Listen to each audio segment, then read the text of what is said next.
understand? How the hell are you still alive?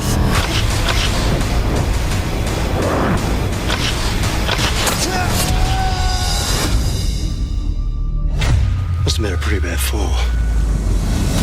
The comet you see in the sky right now passes over the Earth every 6 years and causes a portal. And when it's open, we get a visitor from a distant galaxy. A poet warrior in the sci-fi sense.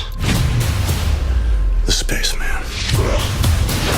He comes here looking for a fight with you. The chosen jiu-jitsu. If he doesn't get it, he stays and he kills everything. That is Alien Politics 5 through 15. Now you are all the chosen jiu-jitsu fighters. But as long as you die bravely, no one else will have to.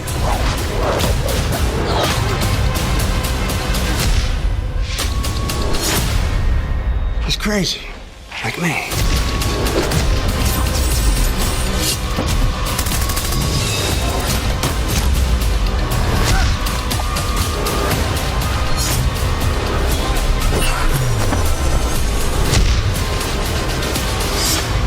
There's no honor in killing crazy.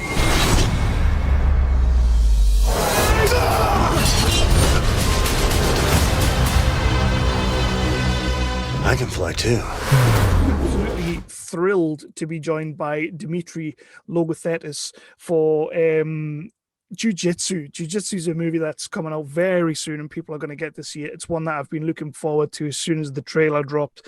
But Dimitiri is the writer-director of the movie and the mastermind behind the Kickboxer franchise right now as well. So another franchise that I'm a fan of. So it's great to maybe touch on that a tiny little bit as well. But if I was to tell you that Nicolas Cage was making a movie with Tony Jaa, Frank Grillo, Juju Chan, Alain Moussi, where they were all fighting aliens, yeah, I think you'd think I was pretty nuts, but this man decided to sit down and write that movie. This movie is out. It is a bunch of fun. It's crazy. It's great to have you on, Dimitri. How are you tonight? Thanks so much, Kevin, for having me. I'm great. Thanks so much. Yeah, I was excited about this one. When the guys sent me over a message and they were like, would you like to speak to Dimitri about the movie? I was like, well, two reasons. Yeah, one, jiu-jitsu is great. I had good fun with it. And Kickboxer, you're kind of you're the guy behind Kickboxer right now as well. And that franchise is going from strength to strength. So I suppose before we get into this, how are you enjoying the Kickboxer fame? Well, I mean, listen, I had an opportunity a few years ago to get my hands on the franchise. And I was a martial artist as a kid, and I grew up watching, Enter the Dragon. I watched all Fists of Fury. I used to watch all that stuff with Bruce Lee. And then I watched Jean-Claude Van Damme, of course, Jackie Chan, and on and on and on. And, all that stuff was just fun. Like you said, fun.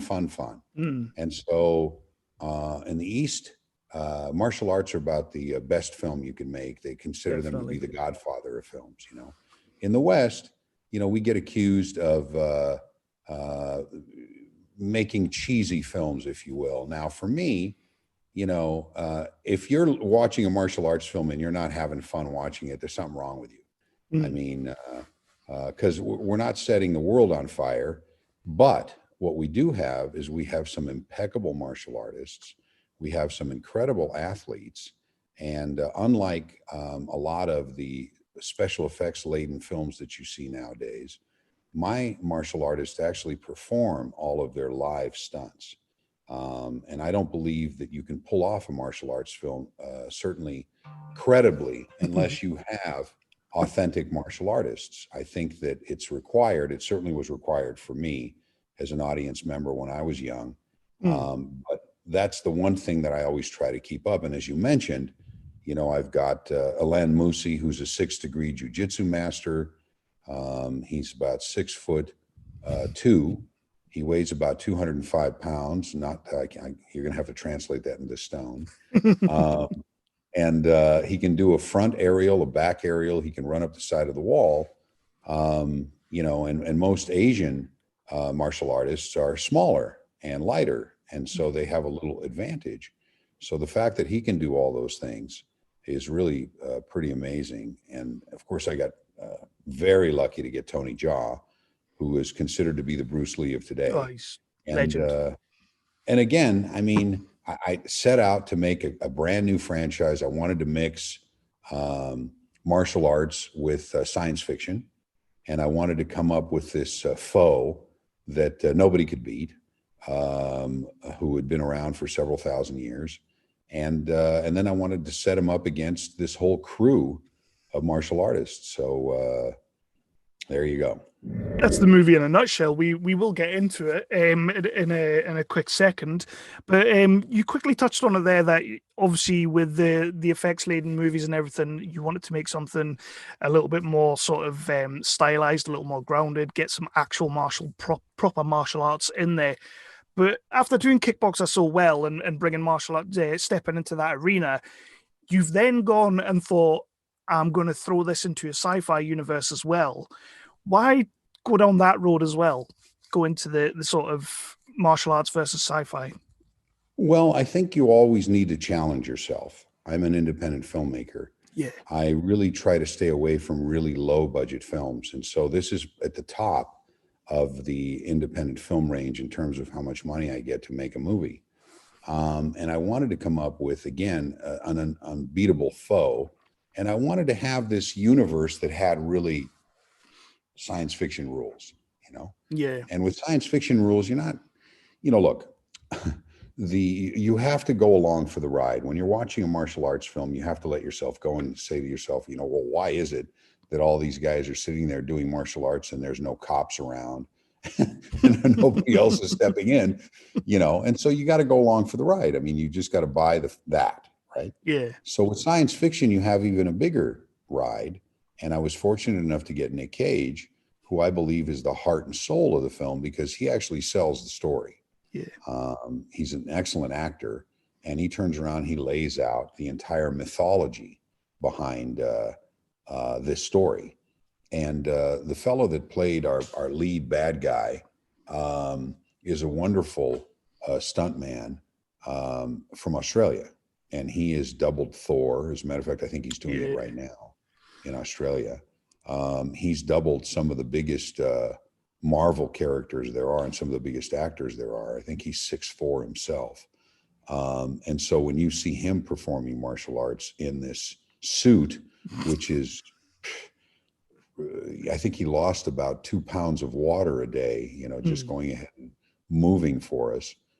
So that's really what I wanted to do. I just wanted to stretch the boundaries a little bit.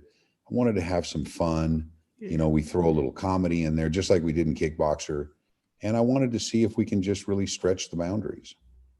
I think this is quite a genre smashing movie as well, because it does have a lot of different tastes to it. Nicolas Cage coming in does bring a real different feel to it. You've got your Frank Grillo, who's more of your kind of your action guy than throwing hands, if you know what I mean. Although he does throw hands, but he's more sort of the action guy. Everybody's got a little bit of something different, bringing kind of that comic book feel to it as well. Was that a conscious decision to have that comic book stylized to it?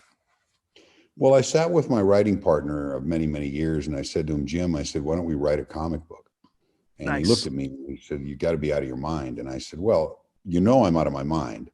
But I said, why don't we write a comic book anyway, so that we can take a look at it and see if it'll look like a really, if I can see the film, you know? Yeah. So we set out to write a comic book first, and we wrote the comic book, and I got a wonderful artist out of New York to draw it out. And then we had an opportunity to really look at it, and I thought, oh boy, I said, this could probably make a really good film. And that's how it started. And I think if you'll notice now, we opened it in America on November 20th, and our fan base is starting to rally. Every once in a while, my assistant, my friends are telling me that Rotten Tomatoes keeps going up and up and up all the time. So I think all the fans are starting to find it. And all my Kickboxer fans are just jumping on it, and they're really having fun, you know. I think when the trailer first dropped a little while back, it was the fact that you had Nic Cage in there. Obviously, like I know a lot of people tend to trash his career a little bit, which is a shame. But I know he's done some janky stuff in the past, but for the most part, recently he's been doing good movies, and it's always good to see how he's going to step into a different genre, do something a little bit different. But he was sort of the first thing, and then obviously the whole kickboxer element, as you say, there was that as well. Frank Grillo, and who I'm a big fan of, Tony Jaa. Just how can you not sit down and watch a movie where Tony Jaa's just kicking the crap out of people? It's, you know. Well, Kevin, you know what's really funny is when the distribution company dropped the trailer, I think they dropped it on a video game review site, you know, All right. a wonderful video game review site. And I think within about a week or so, we had something like 7 or 8 million views, Nice. which is unheard of for independent features. You know, you're lucky to get a couple 100,000. And the movie was released by Paramount. They picked it up through our distributor in America, Highland. And again, it's unheard of to have a major pick up an independent feature. So, you know, we've been very, very fortunate in that regard. But, you know, I set out, I always try to push the envelope, and there's a couple of action sequences in this particular film where I really take it to the next level. I did that in Kickboxer, Retaliation, with the prison sequence that was a oneer that I did in the opening. And in this particular one, I do the same thing. I just kind of push the envelope so that I can see if the fans will pick up on it, you know? So yeah, that scene, don't want to give too many spoilers away or anything, but this is a scene that, I'll be perfectly honest, it blew me away. One takes, I do love a one take. I'm a big fan of these, especially in an action movie as well, because they are super hard to pull off. But you're also doing it in a first person mode, which I genuinely just thought, this is fantastic. It's sort of the one take and the first person makes the punches and the kicks land a lot harder. So of course you've got Elaine doing his thing, you've got Tony Jaa doing his thing throughout this section, but then you did this thing that I personally haven't seen before. It may have been done before, I don't know, but I hadn't seen it, and it kind of took me by surprise when you're doing the whole first person, but then all of a sudden you harken back to, as you say, in the East, they do the martial arts and fight better than anyone. And the main thing about that is that they always stand back and let the actors breathe and do their thing. The camera just sort of sits back. During this sequence, this one take sequence, which is already pretty amazing, the camera stops and you're taken away from Elaine, and then you get to see the fighting going on. And I thought that was absolutely brilliant, and it brought a real fresh take to the one take first person mode. How did you even do that? How did you come up with that, and how did you film it, really? Oh, wow, that was really hard. But I remember watching as a kid this movie that Clint Eastwood made called Every Which Way But Loose, which was with, I think his sidekick was a monkey. Okay. Right. And it was one of the funnest action films I'd ever seen. And in that film, what he did is he actually punched the camera.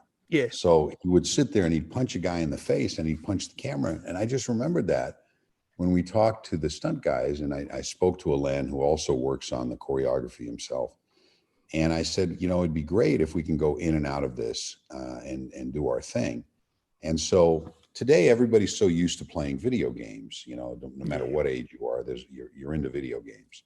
And so I thought the first thing to do is to go ahead and approach it like a video game, that particular sequence. So that's how the first person aspect started to go, right? And then I wanted to do what you're talking about, because most action films with actors, you have to shake the camera around. You got to get really close because they really can't do the kind of things that you see outside of Tom Cruise, who's an amazing actor and an amazing stunt man who's hurt himself doing stunts, but he goes for it. But for the most part, you got to move in tight. My guys, as I told you before, they're performing all their own stuff. So you got to pull out. Okay. And so those are the two things that I wanted to accomplish. And then again, they're running on top of a wall, you know, so they're leaping over from one wall to another with gaps in between, and they're going from one roof line to another. So I wanted them to do that. So what we had to do is we had to take the camera and kind of do a handoff. So, everybody accuses me of using GoPros. No. This is a real Aeroflex camera that we stripped down. And so the cameraman started to hand the camera off to another cameraman, and then he handed it off to the stunt coordinator, and then he handed it off yet again. And so a cameraman wasn't willing to leap from one roof to another. So we had to mount the stunt coordinator on a crane. And so we had to hand the camera off ultimately to the stunt coordinator, who leaps from one roof to another. So it was a series of handoffs to make the sequence really flawless, And if it wasn't for the execution of Tony Jaa and Alain Moussi, because I mean, it's one thing to be able, most action sequences, especially martial arts sequences, you can pull off 3 or 4 moves at a time. Yeah. Hit, kick, punch, hit, kick, punch. If you follow these sequences, you'll see that they're pulling off 12, 18, and they're doing them with accuracy, And the stunt guys themselves are getting hit. I mean, my stunt guys get hit. I brought the guys over from Thailand, and they're careful, but you'll see somebody get kicked in the side, kicked in the head. So they really kind of sell it specifically for the fans. So I'm very, very fortunate to have such a good team. When you're doing scenes like that, I suppose there's a lot of prep that goes into it, obviously. But is it a case of, as a director, you have these fantastic guys, you've got this team coming over to do it and everything. So as a director for you, is it a case of, right, I need the story to get from here to here, you guys you fill in the blanks, or are you really hands-on and get into the action with them? I start working on the stunts with the stunt coordinator about 3 months before. And so what I do is I show him sequences of films that I really enjoyed. Yeah. And then I say, it needs to feel like this. Okay. And then I said, I really would like to pull this, this, and this off. And I tell him exactly how I want to end the sequence, because each sequence has a story in and of itself. Yeah. And then what they do is they'll go ahead and rehearse it. They'll videotape it and they'll cut it themselves, and then they'll send it to me, because they're in Thailand. And also I've got a really good group with Alain up in Canada. And so we look at these sequences, and then we redo them, and we take notes, and we go back and forth.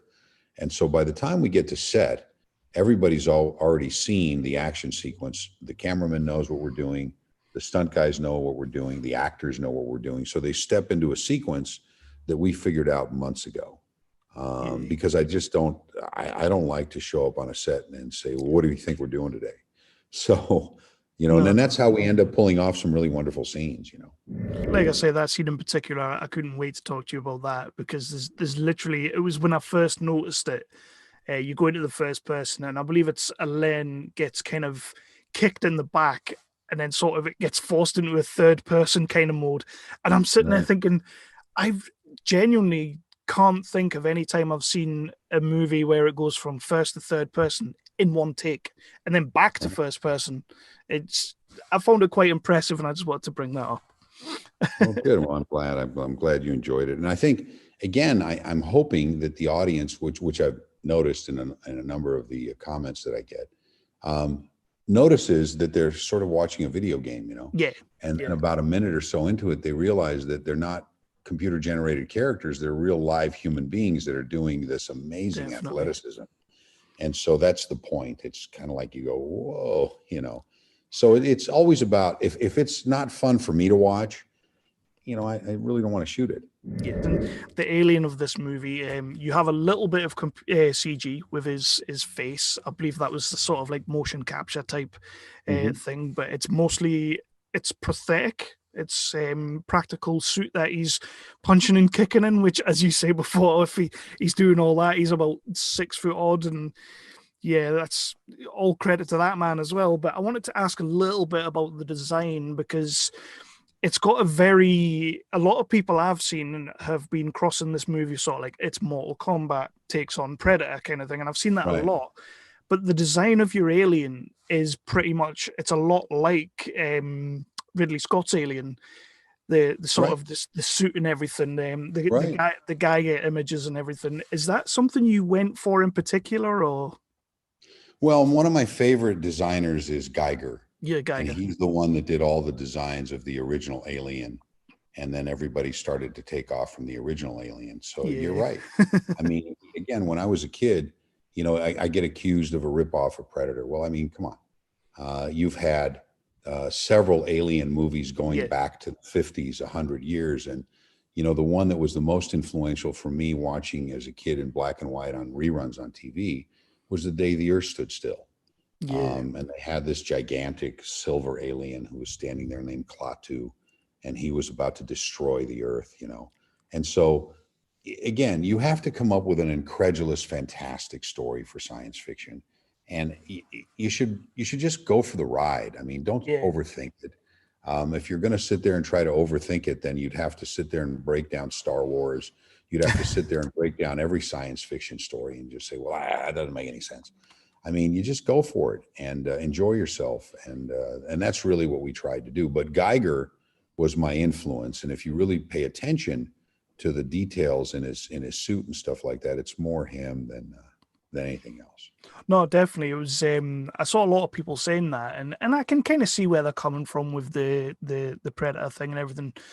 But when I personally watched it, I'm a big Alien fan, and I'm a big fan of Geiger's work as well. I had the massive big coffee book table that he made with all his Yeah. pictures. I had that. I loved that. So I could see it straight away, and I kind of wondered, like, is that something you're picking up on? So that's cool. Yeah. That's cool. Did you do the face? Because that was a really interesting way to do things with Brax's face. Well, I wanted for him to be faceless. Right. And I wanted for him to occasionally have expressions, But for the most part, I think the most faceless bad guys when it comes to horror, like Friday the 13th, et cetera, they're the guys that are the scariest. Oh, yeah. Anytime you can really put a face in it, and even with, $100 million to work with, when you start doing expressions and you start doing human faces, the only expressions that anybody can relate to are really human faces, even if you do reptilian or something like that. And we really didn't have that budget, So I thought to myself that if we can just keep him as faceless as possible, and yet give him emotion, okay? And I give credit to our stuntman who pulled all that off, because he was able to do it physically. And he was also able to do it with just little head turns and stuff like that, which made him even creepier, I thought. So that's what I tried to do. I think less is more. And that way each audience member, when they start to buy into it, they can just go ahead and put their own imagination behind what they think he's thinking, You get a real sense of that in the scene with Rick Yoon, when those two guys kind of face off a little bit. You get when Rick kind of does his thing, you look at Brax, and Brax is kind of given that, you've messed up now, mate. It's Right. pretty cool. It's pretty cool.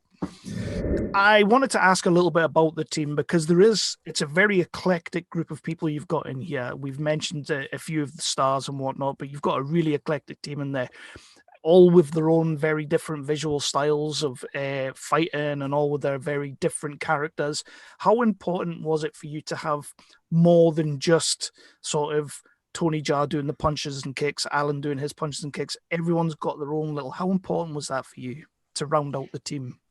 Well, again, you've got a team of jiu-jitsu fighters. Mm-hmm. And I thought with a team of jiu-jitsu fighters, you need to have, just like the Seventh Samurai, and then the Magnificent Seven and the Dirty Dozen, and recently with Stallone's group, you need to have a bunch of different characters that you can relate to one way or another, and you like this one, and you don't like that one, and I thought that was really important. You don't want to have a one singular note. Yeah, definitely. Frank, he's got his own gruff delivery as the leader.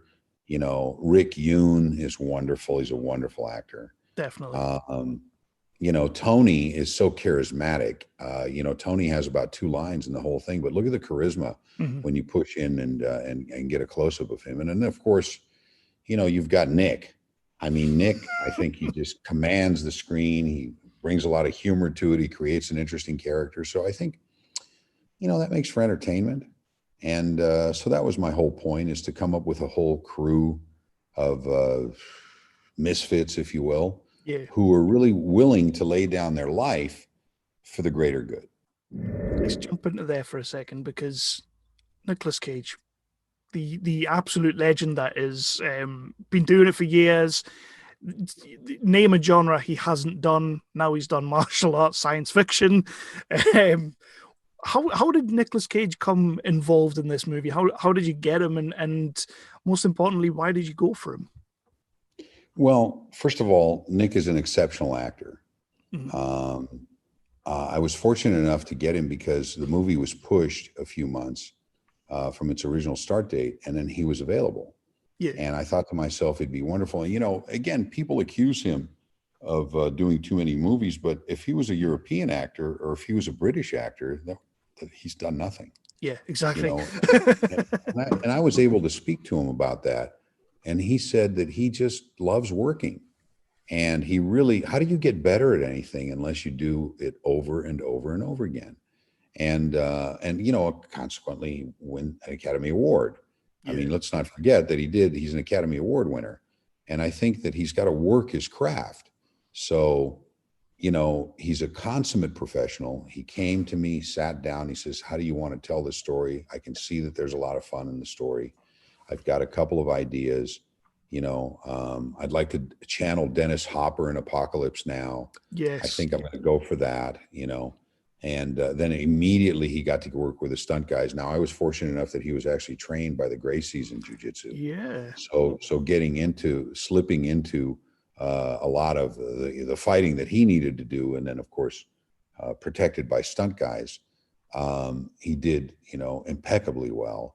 And he just is a consummate artist and a consummate worker, and he's very passionate. So again, how can you go wrong with that? I mean, all of us, you're sitting there and you're doing your show. You want to be doing it all the time. You just get better at doing the show by doing it, This is a conversation I've had with a lot of people about Nicolas Cage, because I've reviewed a lot of his movies. I really genuinely, I like him as an actor. But the one thing you can always say about him is, I don't think he's ever phoned in a performance. Like Nicolas Cage is all in for everything. So and look at some of the performances. Look at some of the movies. Throughout, he's had some incredible movies that he's made. Yeah. So you can't fault him for that, and it's all because he just gets better and better with every role. He's doing some wonderful pictures right now that he's shooting. I think I'm in Cyprus, and I think he's up in Budapest filming a movie that's going to be really, really fun to watch for Lionsgate. I think it's Nicolas Cage playing Nicolas Cage. That one I'm really looking forward to. But, come on, he's a consummate actor. We're looking forward to working together again, and we're looking to find a project that we're about to do together. And so I love him. Oh, he's great. He's great. I'm genuinely a fan. Not everybody out there, and you've just mentioned that he is trained in jiu-jitsu or any sort of martial art. He is proficiently trained. Your common moviegoer or your casual moviegoer might not know this. How much of the fighting and stunts did Nic Cage do? Because the lair scene, his underground lair with Elaine, is just so much fun. And how much of that was actually him? 70%. Nice. It's a lot. Nice. I'd say 70%. That is a lot. He did a lot of the handwork. He did a lot of the sword work himself. The stuff that was really difficult and campy, we had a stuntman step into and do the flips and things like that, which you can tell. But they belong in a martial arts film. You see that with a lot of the older martial artists from China now. They're not doing their own stuff either. But again, it fits in with the campiness and the kind of style that I want to go for. The Asians spend an awful lot of time. By the way, they design the action sequences right on set. Yeah. But they have months and months and months and months and months to shoot a movie. Okay. And they do it with a completely different technique. If you notice, they're very slow and methodical, and they focus on the feet and they focus on the hands, and our guys on the Western world, we're more aggressive. So we have a much more attack style, Mm. And our guys are bigger. And so we, and when I went to China, I was fortunate enough to be invited to China at a big film production conference that I spoke at.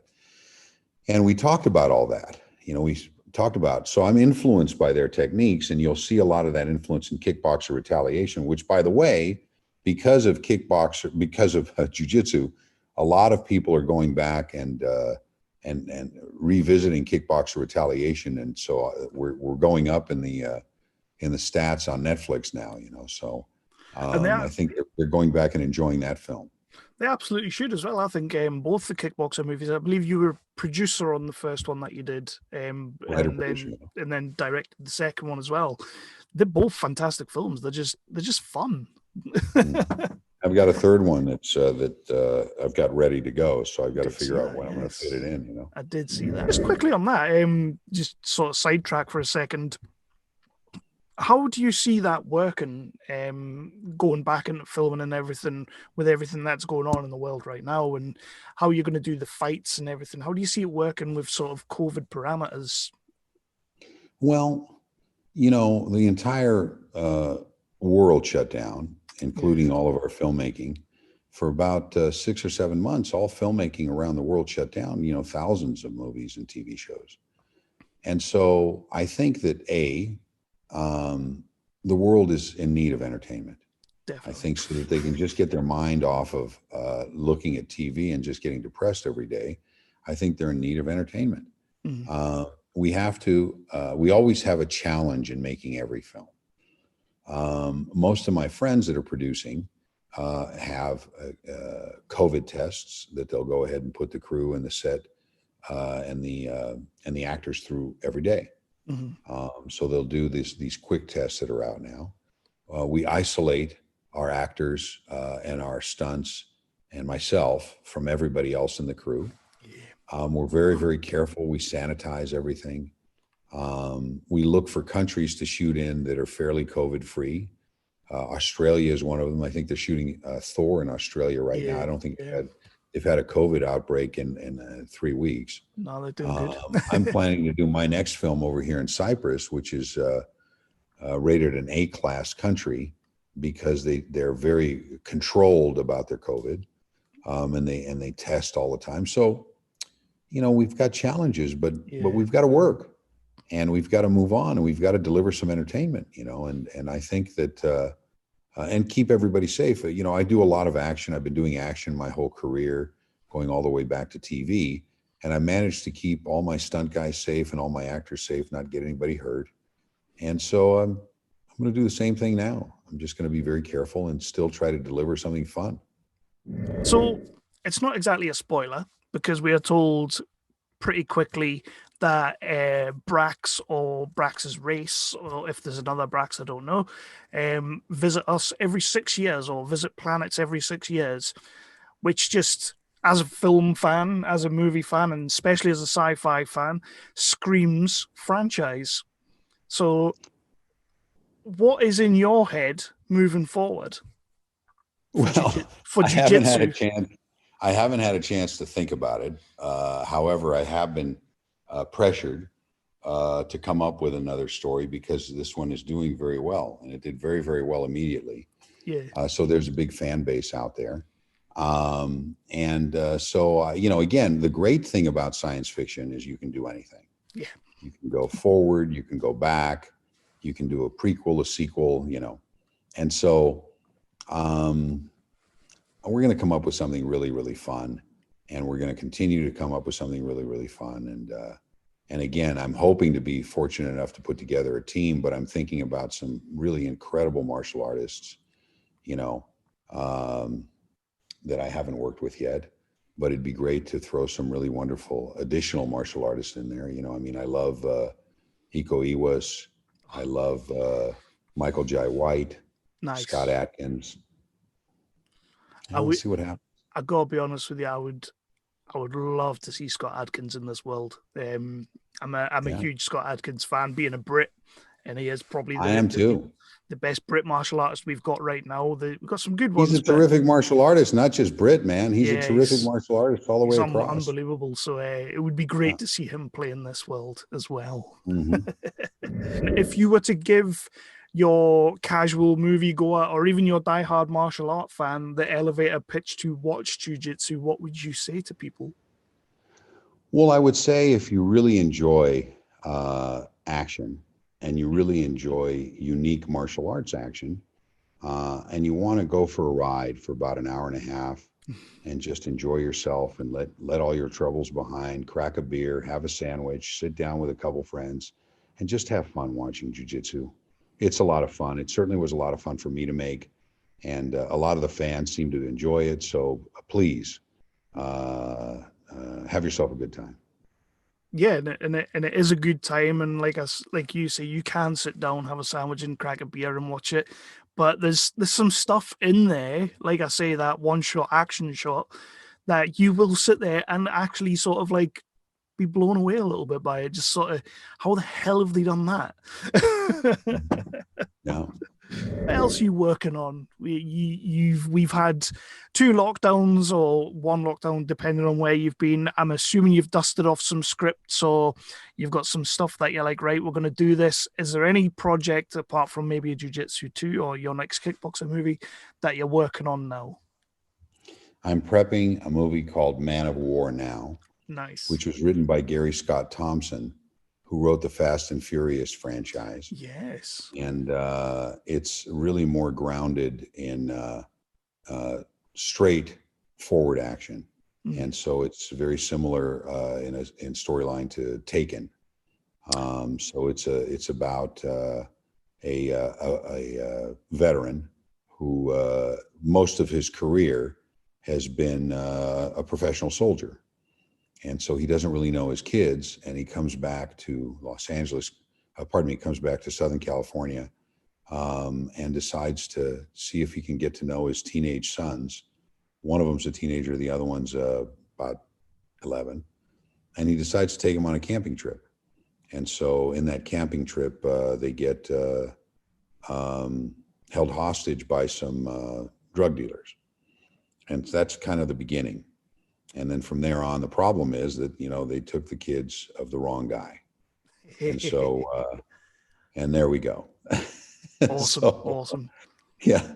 And it's a lot of fun. It's more straightforward action and unique action. And I've got some real tricks up my sleeve that I think the audience is really going to enjoy. So. Awesome, man. Awesome. Well, I can't wait to see what you're coming up with and what's going on in that brain of yours. Kickboxer wise, awesome. I can't wait to see more of that. Jiu-jitsu wise, throw another one of those movies at me. I'll be a happy man, because it was just fun. I like my martial arts. I like my science fiction. You took them both, mashed them together. So thank you as a fan. Well, thank you, Kevin. I really appreciate your support, and keep up the good work. I see all those pictures and all that art back there. So yeah, we're doing okay. We're doing okay. We'll get you some stuff if you want. Just go ahead and ask the kids whatever you want. We'll get you some stuff to put up on that wall if you'd like. Nice, man. Nice, man. I'll always have some space for merch. You got it. But honestly, my man, thank you so much for coming on. This has been fantastic.